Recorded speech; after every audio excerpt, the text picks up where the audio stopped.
Welcome back to the show, Mike Pittman. Always a pleasure. Always a Yes, pleasure. Gosh, always. yes, always. Isn't that wonderful? Okay, we're going to dive right into getting to know you, Mike. You inspired this new series, Permission to Want More, What's Next and What's Left, because, some of us are in that second half or that chapter three, however you want to look at it. And hmm it's time to kind of do some reflecting and deciding what else do we want to do here? So thank you for that inspiration. Okay, let's get to know you a little bit more here. What job, other than the one you have now, would you like to have tried? Like, oh, if I, not that you have regrets, but what would I like to have tried? No regrets. Actually, I would say if we're talking about your everyday kind of job, I wanted to work for the FBI. I wanted to be an agent. Nice. I like that. Oh, that is so fun. And it probably would have been, required a lot of analyzing and hard work and probably some hmm volunteers. How fun. Love that. Okay, Mike, if your life were a movie, what would the title be and who would play you? The title would be "Don't Give It a Second Thought," and by that I really mean the way that I am feeling right now is my life is just do it. Just go, jump in, both feet. Don't give it a second thought. Yes. And of all the actors that I think that would probably match how I speak and how I feel like I move is George Clooney. Believe it or not, he seems Wow. like he would fit the mode for what I'd like to see. Okay. I like it. That's a good choice. That's a very good choice. Okay, so yeah, and I do like that title. Don't give it a second thought. Yeah, it's go time, right? hmm Right. Absolutely. Oh, yes, wonderful. Okay, is there something that's really moving you right now? Something you can share with us? Could be a book, a movie, It's a short it's a short passage in the Bible, and I can honestly say that I can't quote the exact chapter and verse, but it's just about the idea that everything has a season, everything has a time, time to be happy, time to be sad, and continues on through all of the different phases of life. And it's really it's started to shape how I feel about life. Is that everything doesn't have to be the same way. You're going to go through ups, downs, good, bad, rich, poor, all that stuff, and it's all a part of it. And it should all be welcome as like a fabric. Every little thread makes the fabric beautiful, and so that's how that's moving me right now. that is a great, truthful no, it's more than a concept, it's a reality because while we're here, we do have both sides. So there's no use trying not to have what's inevitably going to be. So I like hmm that. I like that. Okay. Yes, there's a season for everything and accepting the different things that come. Okay, that's very good. So what's a current piece of advice that you're really leaning into right now? Right. Um, you and I actually talked about it a little bit. The idea of not being afraid, just absolutely living life without fear. It's a challenge. But again, I found I've dipped a lot more into the Bible than I used to. It's one of those things, those tenets that we've even heard God say that it's not of God. Fear is not of Him. So why would I want any of that? And fear has usually stopped me from moving forward. Stops a lot of us from moving forward. But also, almost everything that's on the other side of fear has been a remarkable thing. You know, the idea of some of the best trips that my wife and I have been on, some of the best things that I've been able to do, I finally overcame that fear. And on the other side of it was like, what in the world was I? What was I afraid of? This is so cool. That is such good advice and a great way to live our lives because we can and we do let fear that looks like so many different things stop us or pull us back or pull us down or however you want to think of it. But that idea of doing it anyway, doing it scared, if you are a little bit excited and you do have some fear, I think that that is a green light. It's go. Let's go do it scared.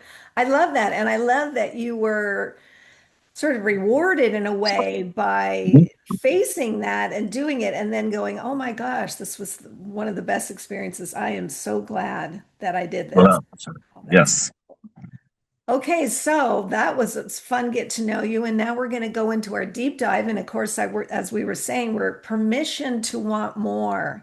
So yes. what, why is giving ourselves permission to want more permission? Why is that so hard, do you think? I think we're conditioned as people to be to settle. Like we get into a spot where we make an accomplishment and then we kind of sit on it for a minute. It's like, wow, okay, I did it. And although it's not a bad thing to be grateful, I think sometimes the idea that wanting more sounds greedy, or sounds like you're being selfish. And sometimes, although greed is not necessarily a good thing, the idea to want more is a good thing. I believe that we were put here to enjoy every bit of life that there is to have. And I think when we stop for longer than a moment to be grateful, we lose out on the time to continue to add more to our lives. Hmm. Um, Now, when I say add more, I don't necessarily mean to add more so that it can all be mine, because a lot of what I love is the ability to share what I have or what I've known with other people. And how can I continue to have more to share if I don't go get more? Right. No, that is such a good point. And you, like, you took so many words out of my mouth, so to speak, in everything you just said, because I think that encapsulates beautifully, this chapter we're in, the idea of wanting more, and that yeah, being grateful is a really great thing, but that doesn't, gratitude does not mean you have to settle.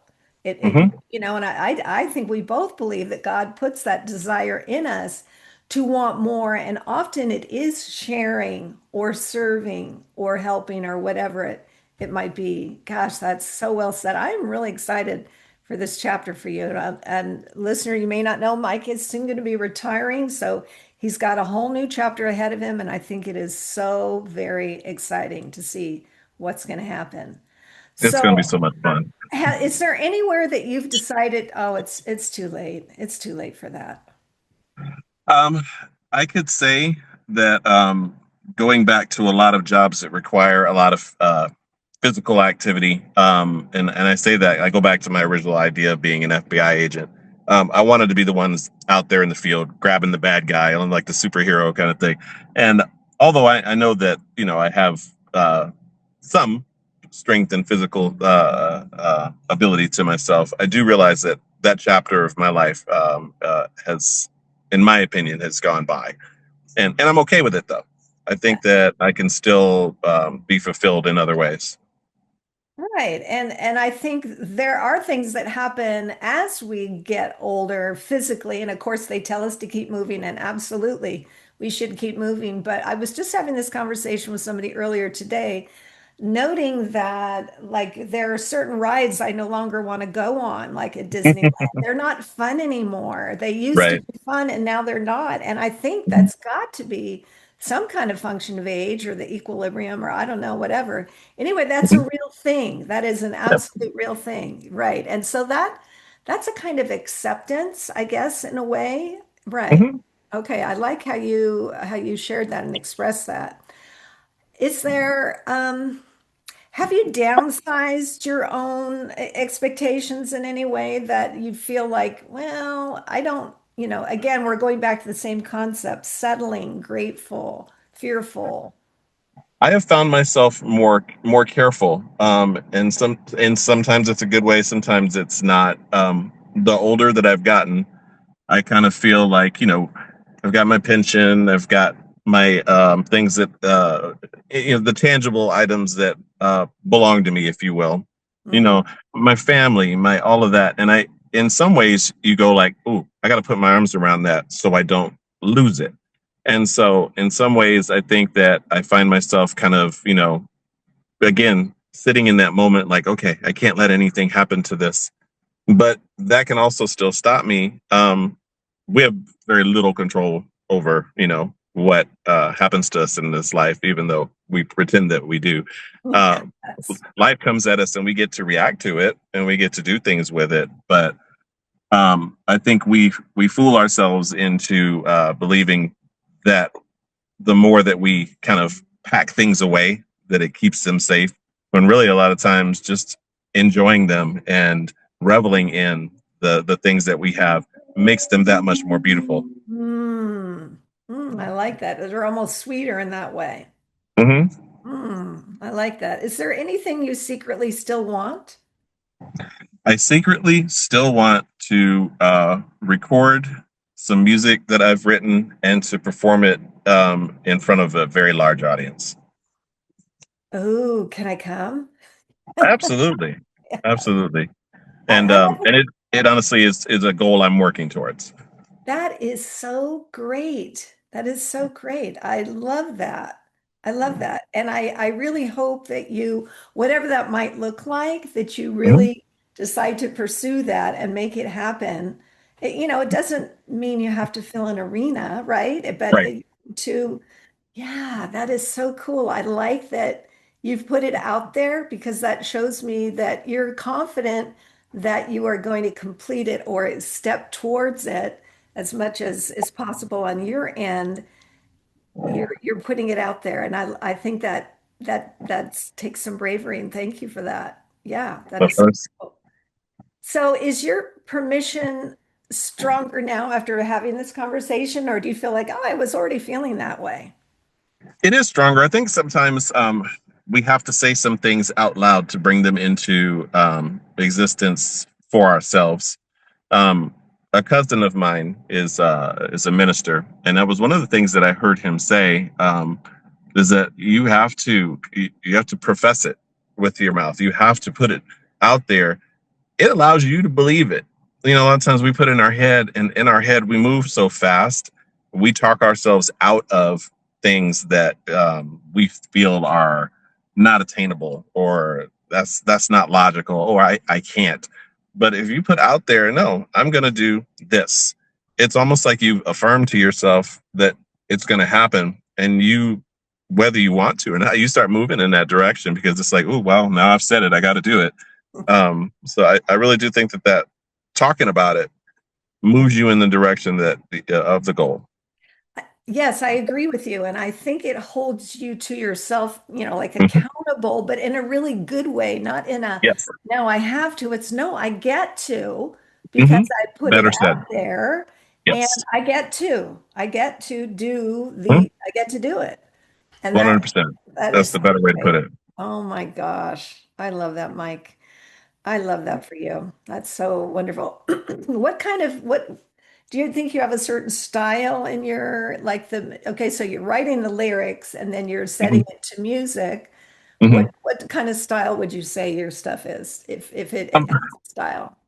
I'm somewhere between jazz and R&B in the style of music. It's funny, my music that I thought I loved when I was a kid is the music that I heard when I was growing up. And there's nothing wrong with it. Heard a lot of hip hop, heard a lot of R&B, but as I grew up, friends of mine, they were playing the music that they liked, and so I listened to a lot of that, and I listened to a lot of jazz bands on this, every end of the spectrum, a lot of classical, a lot of that, and so I've kind of merged so many different styles of music into what I feel is just an expression of me. So even though I kind of put it in the two categories, I'd like to believe that it's just a bridge of everything that I've come to love about music. Right. It becomes eclectic in a way, Mhm. so it's not like you're trying to mimic or copy, but you've been influenced by Yes. the different kinds of music you've listened to, and now Mhm. you're making it your own. That is really great. Gosh. Mhm. Oh, Mike, you inspire me. It's so, just Likewise. what encouragement to put out there, speaking it, like you say, professing it, putting it out there. And yeah, I said it before, I'm going to say it again. I am very excited for you in this new season. So thank you for Thank joining you. us, Mike. I'm very grateful and looking forward to our next conversation. Me too.